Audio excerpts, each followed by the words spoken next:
Alors Atout France est l'agence de développement touristique de la France.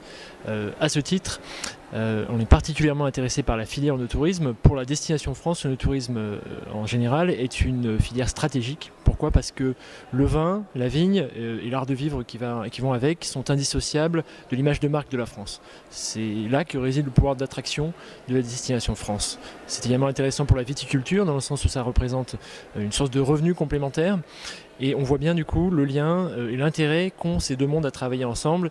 C'est ce qu'on fait donc dans le cadre à la fois du pôle d'excellence dédié à l'onnotourisme, mais aussi du cluster onnotourisme en matière de promotion et de commercialisation de l'offre onnotouristique sur les marchés internationaux. Alors l'onnotourisme pour la destination France est une filière absolument stratégique. Ça représente par an 7,5 millions de visiteurs sur le territoire national. 61% de ces onnotouristes sont français et on constate du coup que 39% de ces visiteurs sont étrangers et c'est en ce sens que c'est absolument stratégique pour la destination France.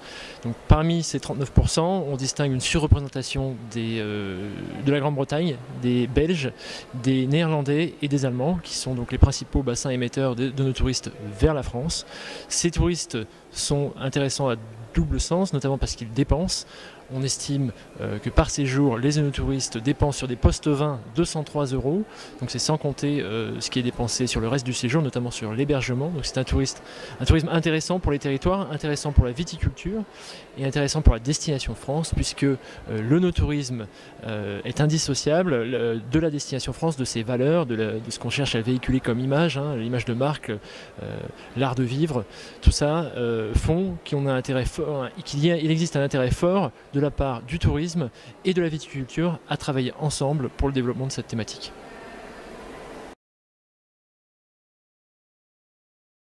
La vallée du Rhône s'est intéressée très tôt au soutien des producteurs qui voulaient créer une activité onnotouristique. Nous avons été à ce titre parmi les premiers à mettre en place une charte classant les caveaux de dégustation. Nous avons aujourd'hui 400 établissements qui respectent cette charte, qui ont signé, qui se sont engagés et qui sont d'une façon anonyme contrôlés régulièrement.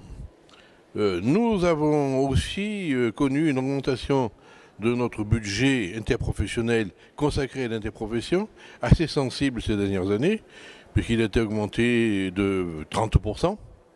Ce qui montre bien notre engagement dans cette démarche de soutien et de développement, persuadé que l'onnotourisme pour notre région, c'est un avantage supplémentaire pour la viticulture, mais c'est aussi un atout pour tout le tourisme du territoire où la viticulture de la vallée du Rhône est établie.